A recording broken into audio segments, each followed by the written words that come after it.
Hello friends, ఎలా ఉన్నారు? నేనైతే చాలా బాగున్నానండి. ఇక్కడ చూసారా, నేను మా చెట్టుకైతే గోరింటాకు వచ్చిందనమాట. నేను కొంచెం పెరిగేసి రుబ్బేసుకొని పెట్టుకున్నానండి. వేడి కూడా తగ్గుతుంది, అలాగే కొంచెం వైట్ హెయిర్ కూడా స్టార్ట్ అయిందనమాట. దాని గురించి అని పెట్టుకున్నాను. ఇంకా మా ఇంటికైతే మా చిట్టి తల్లి చిన్ని చిన్ని గెస్టులను తెచ్చుకుందండి. రోడ్డు మీద తట్లో ఒక ఆయన కోడిపిల్లలు అమ్ముతుంటే అవేనండి చిన్నప్పుడు మనం కొనుక్కునే వాళ్ళం కదా, రంగురంగు కోడిపిల్లలు. అవి వెళ్తున్నాయంట. గబగబా మా అత్తయ్య గారితో 5 కోడిపిల్లలు అయితే కొనిపించేసిందండి.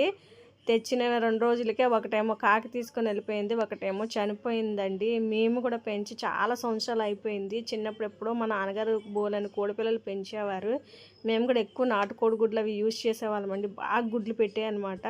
మా నాన్నగారు అయితే వాటికి సపరేట్గా ఒక కోళ్ళు ఉండడానికి ఒక చిన్న గూడు కూడా కట్టారండి మట్టితో. చాలా బాగుండేవి మా చిన్నప్పుడు. ఇప్పుడైతే అలాంటి అవకాశమే లేదు.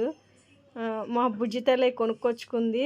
ఈ 3 మిగిలినాయి అనమాట. ఇవి ఉంటాయో మరి కాకులు తీసుకెళ్తాయో, ఎలా సర్వే అవుతాయో చూడాలి. నేనైతే రైస్ని మిక్సీ పట్టి వేసాను అనమాట.